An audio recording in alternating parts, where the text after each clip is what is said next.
For a great cup of joe, there's one thing you should know. Your morning brew can also be playful. Buff Boy Brewing guys make the temperature rise, and you surely feel naughty when you swallow our coffee.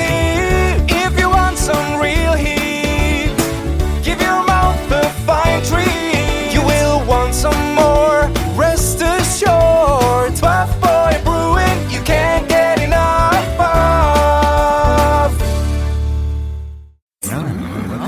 It's time for The Scribble, your weekly fix of celebrity chats, bizarre stories in the news, and basic random chatter with best-selling author and syndicated radio host Jeremy Bradley. Make sure your seat is in the upright and locked position and your barf bag is securely in place. Here's Jeremy Bradley. Thank you very much, Larson. Jeremy Bradley here, and so is the new TV season. Or is it? Dun, dun, dun. Oh, I already hate myself when we're only 20 seconds into the show. How's it going? No, the writer's strike is happening, right? And this is the time when the new TV season should be starting, but it's not. Though I wonder, are people really that connected to TV show? Like, is anybody sitting there going, oh, the new season of such and such is starting, is premiering into... The commercials try to hype it up and make you feel that way, but... I don't know. Do many people go and say, yes, the next America's Got Talent is starting. Oh, yes, the next season of such and such. Maybe there are very few viral shows that do get that elicit that response from viewers, but no, it's one of those things where you're scrolling going, oh, it starts on Monday, or you see the commercial for it and go, oh, I guess the new season's Tuesday. Most people aren't keeping track of when the new season starts, but as an entertainment reporter, I know it should be starting right about now. And it's not because of the different strikes happening in Hollywood. So coming up, I'm going to talk about my thoughts on the writer's strike. This is where I always feel a bit hypocritical being a writer myself and part of a writer's union. But I'm allowed to have an opinion, and so that's what I'm going to be expressing on the show today. The writer's strike. The writers are, they're pleading poverty, saying that they're not being paid enough, or they're not being paid fairly anyway for the work that they do, and that ends up living on then for the next 10, 15, 20, 30 some years. But let's look at that a little bit deeper, all right? We're going to start doing that on the Scribble right after this. This statement has not been evaluated by the Food and Drug Administration. This product is not intended to diagnose, treat, cure, or prevent any disease. No offense, but are you a little fat when you look in the mirror? How would you like to learn the secret to losing 3 to 5 pounds a week without joining the gym or going through any crazy diets? It's called Body Sculpt RX. For the last 2 decades, we've helped countless people lose thousands of pounds. And now, it's your turn. Learn how to lose weight with one simple phone call and no prescription needed. You'll see an amazing difference in a matter of days. Don't believe us? We'll offer you a risk-free money-back guarantee. So, if you're ready to start losing weight, call right now and get a free month supply with your first order of Body Sculpt RX. Call now. You have nothing to lose but the pounds. 800-459-6838. 800-459-6838. 800-459-6838. That's 800-459-6838. Jeremy Bradley here, back on the Scribble. Well, the writer's strike now is in its 5th, 6th, 7th year. And this is about the time of the year in September when the new television season would be starting. And I'm talking about the traditional TV networks, not your Netflix, not, your streaming, none of that stuff. But your ABC, your Fox, your NBC, CBS, those ones. And it's around mid-September, and it actually, in the past couple of years, it's actually then becoming to the end of September. It used to be almost just after Labor Day, and now, depending on the show or whatever, it would be the end of September. But anyway, September nonetheless. And this was the big fear, though, is that, what are the networks going to be programming come September, right? And will the fall season even happen without all of the scripted shows? So earlier in the summer, NBC... I guess most of the networks put out kind of their preliminary schedule based on if the scripted shows aren't coming back, right? And then if they were coming back, they would just go to their regular initial plan. And remember, you have to remember that the TV networks, they'd be buying TV shows that were, they might have had a pilot shot a year or two ago. So some of them have already taped a season before the strike started, and some of them, The Simpsons is done well in advance, so some shows were okay because they were shot a while back. But you're going to leave, NBC is basically running America's Got Talent, reruns of Law & Order, and then I guess Dateline or something it said. I don't remember, it was a couple months ago now. But here's the thing, okay? this is where it seems like it's strike season almost, because you've got everybody, at least I know from like being in Canada, it's like anybody who can strike seems to possibly be striking. So it started with the writers, and then there's the big thing about UPS. And then in my home province of Manitoba, you had the liquor employees, because they're government employees at the government-run liquor stores. So they were striking, which shut down the liquor stores, which to me I found weird, because during the pandemic and the shutdowns, the liquor stores were considered an essential service. So that was my question, is wait a second, if they were allowed to be open and everything else was shut down, if they're essential, why aren't they being forced to work? That would be like your paramedics and your firefighters. They can technically strike, but they're not walking off the job. That is illegal. They will never be allowed to do that. So you might have them striking and like alternating strikes, but they're not shutting down hospitals, at least in Canada anyway. So that's what I mean, is that what is essential? What does essential mean? That was the big debate during the pandemic. So the big fear was that come fall, people will just avoid the television networks anyway. The streaming services, in a lot of cases, have stuff already in the bank. They've got stuff shot from however long ago. And so they're okay then for the next several months, maybe for the rest of the year. And I'm part of a writers' union as well, so this is where I always kind of feel, it's like, I've been a newspaper columnist for 20 years. I always feel odd criticizing the media because that's my job. Like it's weird. So for me, the writer strike it's strange. And when I say writers, we know that I'm talking about like Hollywood writers. I'm not talking about like authors of books and things, in most cases. But the writer strike, like you understand where their complaint is that because shows that they wrote for are still now living on forever with streaming services and things like that, the writers believe that they should still be getting paid for that. So I flip this around and say, okay, well, years ago when I was doing corporate writing, I would write, press releases, I would write a blog for a company, whatever it might be. If you were to equate that into like regular people terms, any regular writer terms, that would be like me demanding and saying, well, I should be paid every time that press release is clicked or read, or that blog is clicked on the website read. I should get a cut. Long after I've stopped working for you, long after that, I should still be getting a cut of that. And that's what's just very strange to me, is that I get it. Like, I support the entertainment industry because I'm an entertainment reporter, and without it, celebrity still exists, so I do have things to talk about.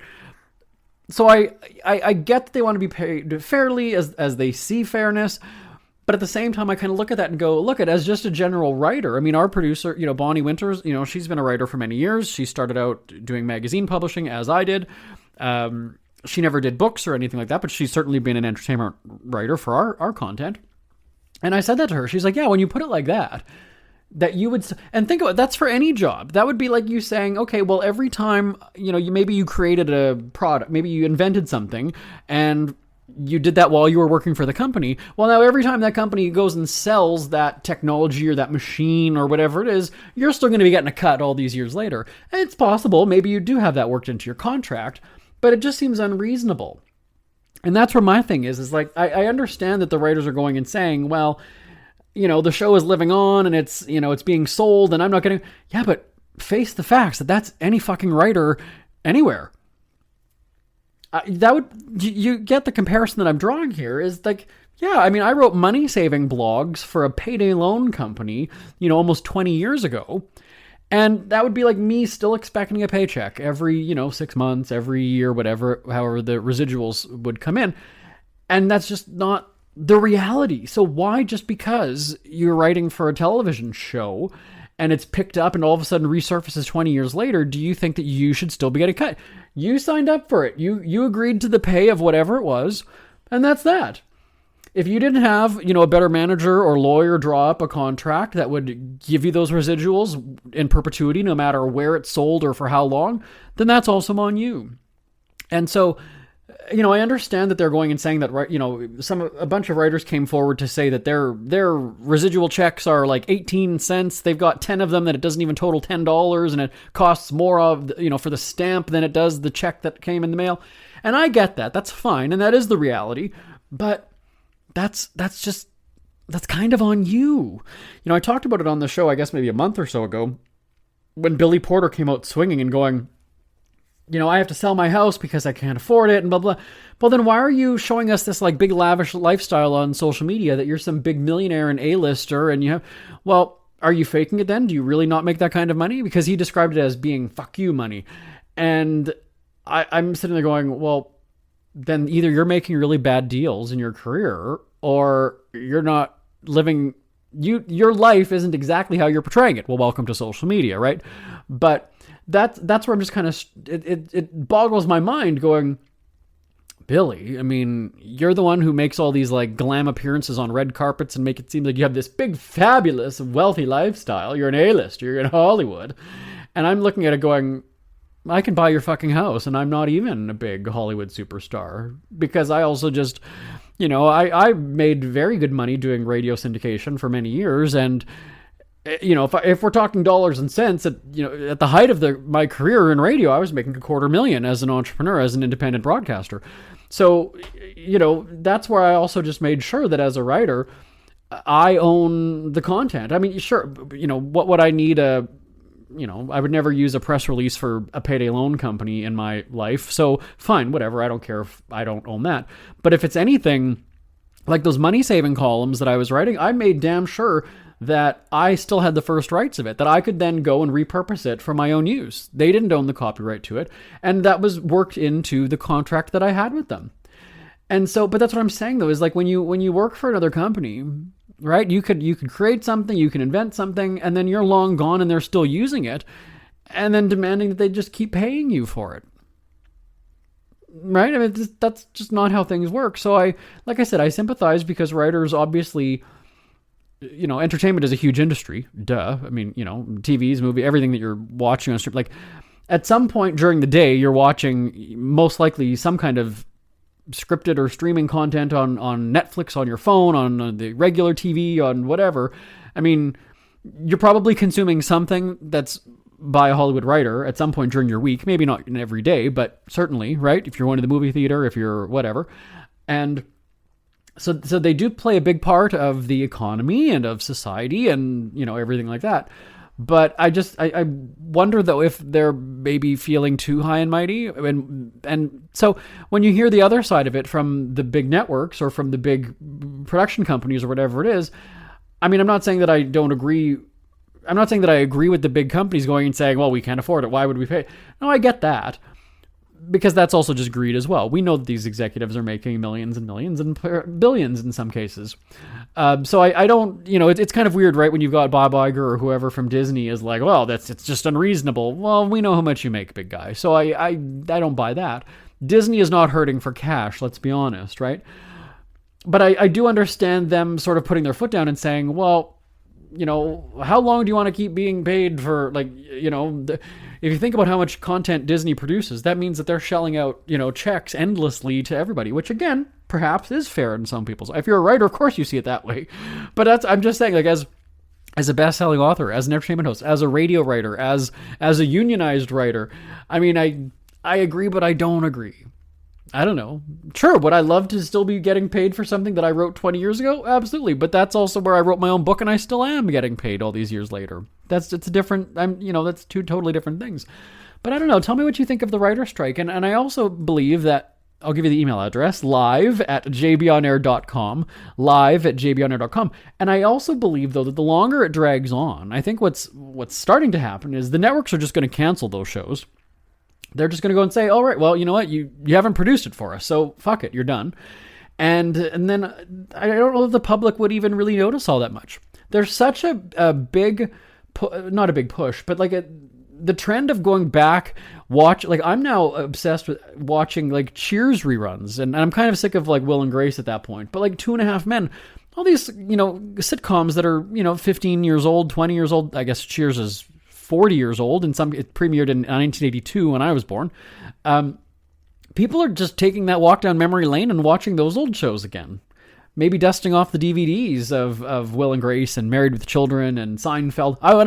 We record Seinfeld every day as well. So to have new content and the push like, we're not going to have a fall season, I can very well entertain myself for a good week, 2 weeks, just on those classic TV shows, I'm fine with that. So I really just think it's the entertainment industry hurting itself. I don't know that people, and maybe if you have your favorite shows, your Law and Order, your favorite, I can't even think of any other shows. All those Boston or Chicago, what's the name of it? Chicago Police or whatever they call it. I'm the entertainment reporter. I guess, but I don't know that people have those kinds of connections to shows like that, to Yellowstone or whatever. Okay, fine. But again, it's not like you're going to be devastated. It's not like the last episode of Cheers or MASH where people were crying, and that's just not how people don't have that close connection to television anymore. That's just the way it is. So again, what do you think about the writer's strike? Is it reasonable that the writers should still be getting paid 20 years after they've moved on? I don't know. Send me an email live at jbonair.com. Back on the Scribble right after this. Listen up, guys. Are you experiencing any of the following? Fatigue, less drive, poor performance? If so, you may be one of the nearly 30 million men in the U.S. today dealing with ED. But did you know you don't have to pay hundreds for a prescription anymore? And you don't have to deal with the hassle of seeing the doctor or the embarrassment of going to the pharmacy for a certain pill. Now with one free call, you can find out how Herbal Virility Max can help you feel like a man again. For over a decade, Herbal Virility Max has helped guys just like you put a smile back on their face with improved performance and drive. Call today and ask about our buy one, get one free offer. Save the money, save the hassles, and get the better blue pill. Dial 800-578-0179. That's 800-578-0179. 800-578-0179. This statement has not been evaluated by the Food and Drug Administration. This product is not intended to diagnose, treat, cure, or prevent any disease. Are you in bad pain? You know what I mean. Your knees hurt, your shoulder hurts, and your back. Oh my God, your back. They're constantly killing you. And I'm sure you've tried every pain pill or cream available at the drugstore, am I right? Well, here is something you haven't tried. Pain Absolve. Pain Absolve is not available in any drugstore. The only way to get it is by calling today. We're so confident that it will work for you that we offer a free bottle with your purchase. No prescription needed, and best of all, each purchase comes with a money-back guarantee. Call now to find out how you can get Pain Absolve and get rid of your pain. Call 800-319-0582. That's 800-319-0582. 800-319-0582. Call today. 800-319-0582. Isn't it crazy that you wait for payday, but before you know it, you're strapped for cash again? It's time to stop blowing your money and become a smart spender with the book, The Official Guide to Being an American Cheapskate at cheapskatebook.com. Learn simple ways to cut costs at home every day and during special times of the year. Don't go broke at Christmas. Don't remortgage the house for a fancy vacation. The book is filled with tips to save you money throughout the year. Check out the best-selling book, The Official Guide to Being an American Cheapskate at cheapskatebook.com or on Amazon and iTunes. It's never too early to start thinking about your next holiday. Have you checked out Mexico recently? From tequila tasting, swimming with horses, to ziplining through the jungle and watching whales and dolphins in their natural habitat, Puerto Vallarta has it all. Visit mexico.jbonair.com to see all the fun PV has to offer. That's at mexico.jbonair.com for hundreds of photos, interviews, and videos from around the tourist hotspot. Check out mexico.jbonair.com for all the fun. That's mexico.jbonair.com. JB here, back on the Scribble. I'm going to continue talking about television just for a second because I find that as I've been getting older, I called it my maturing TV tastes. So, back in the day, I used to watch the funny sitcoms. I used to watch the reality competition show, the singing show, so Idol, The Voice, whatever, America's Got Talent. And then now I've kind of shifted into not necessarily documentaries. I realized that on my PVR, now Canadians call it a PVR, Americans call it a DVR, personal video recorder versus digital video recorder. At one point earlier in the summer, I had more A&E shows scheduled to record. So that would be shows like Road Wars, Customer Wars, Court Cam, The Secrets of Playboy. They had Secrets of Miss America, or what was it? Miss America? Was it Miss America or Miss USA something? And then the stories of like Women on Death Row and 60 Days In and First Day in Lockup and all these different shows that they're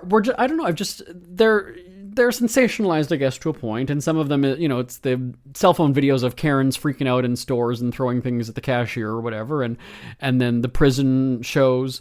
But again, the documentary ones like Playboy and Miss America, and there was one, I guess, was it Prince Andrew, and there's, I'm enjoying those more, the ones that are like sort of telling a story, and obviously, those have writers, to a point, but they're not scripted television shows. Do you know what I mean? So those are different.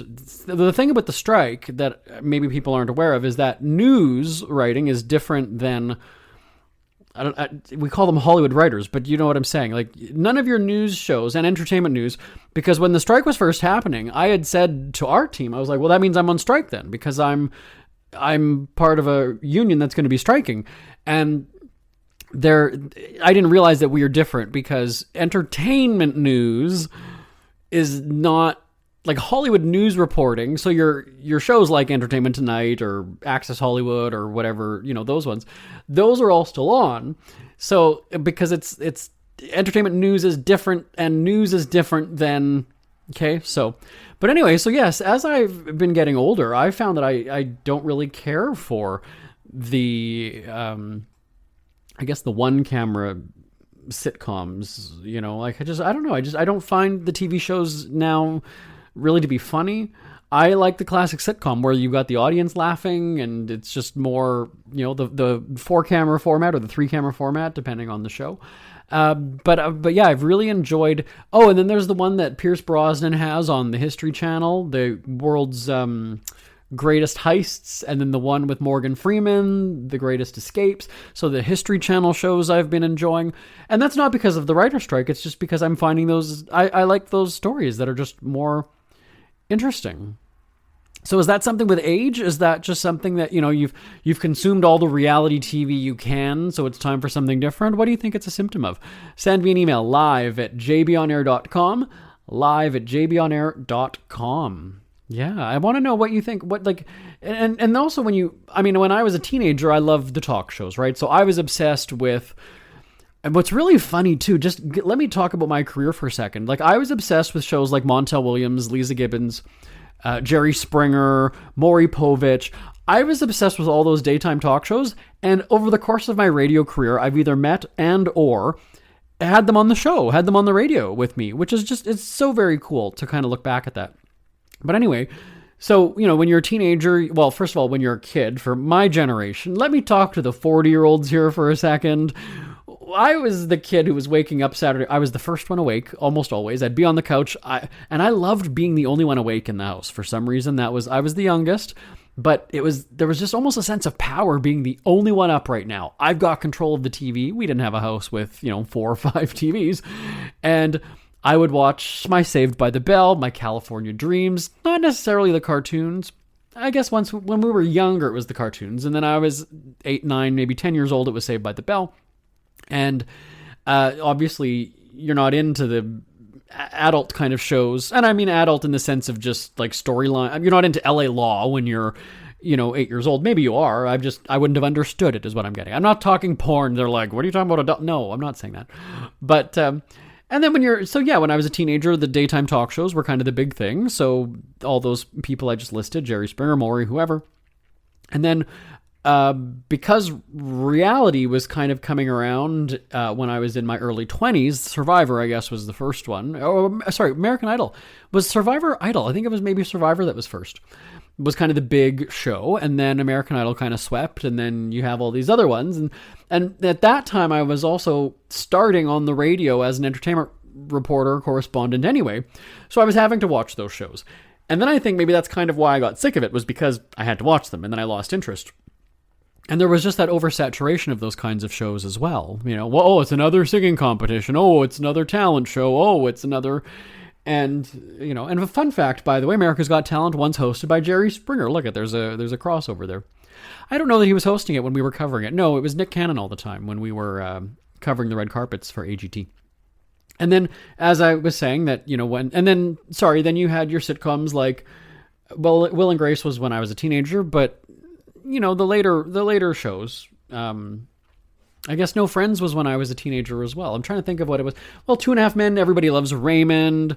You know, those shows were on, I guess, when I was in my 20s, in my early mid-20s. And then, and then when I was in my 30s, it was maybe I guess for the past 5 or so years. I'm 41 now, but yeah, it's been the documentary kind of things, the consumer affairs shows, that, you know, the hidden camera things. Dateline, yes and no. I've always kind of felt weird about being entertained by murder. It just seems like we know that murder is wrong, but yet we're fascinated and we'll watch hours and hours of it, like real life murder story. Well, they're profiting from people getting killed. That's the whole... I was saying to my colleague Bonnie Winters, I've mentioned her, I said, like, I've been enjoying watching, like, old episodes of Primetime Live in 2020, right? 2020 now is generally murder shows or murder stories. But Primetime Live, you know, it had different, more, you know, news investigations and things. And I always liked that. And that's, I guess, part of the reason why I got into journalism myself, right? But certainly... you know, you notice as you get older your shift in viewing habits. So tell me about yours. Send me an email, live@jbonair.com, live@jbonair.com.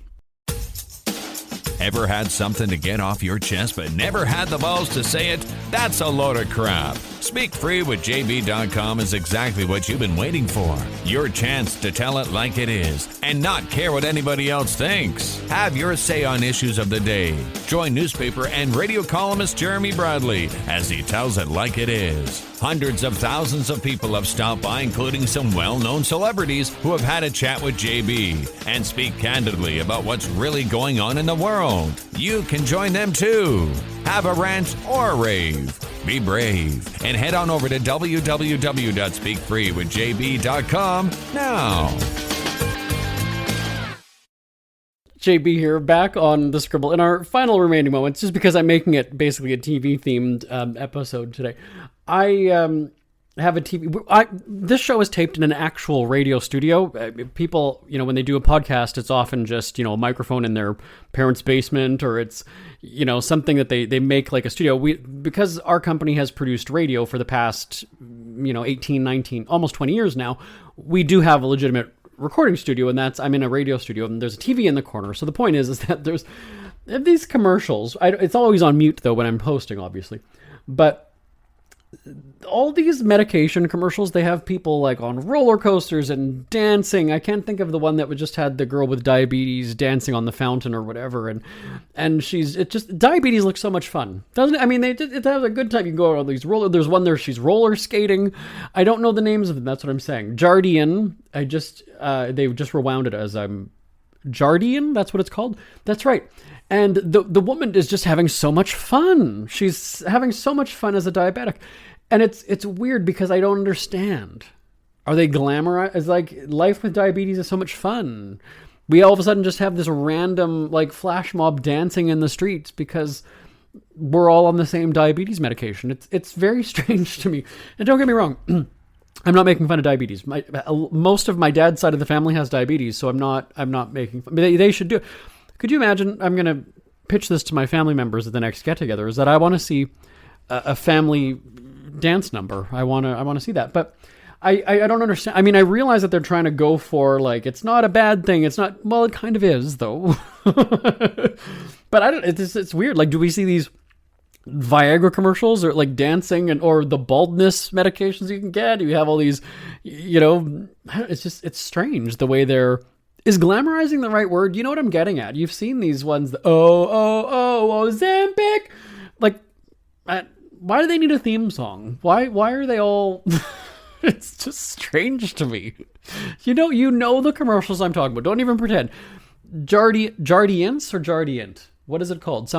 It was just on the screen like 2 seconds ago. You guys were around it. And I'm kind of like, So it's fun. Diabetes is fun. I don't know. It's just... Tell me your thoughts, ladies and gentlemen. Send me an email live at jbonair.com. When you take Jardiant, do you want to sing and dance? Does it make you just... live at jbonair.com. We hear you chirping. Get scribbling. Tweet up the Scribble at The Scribble Show.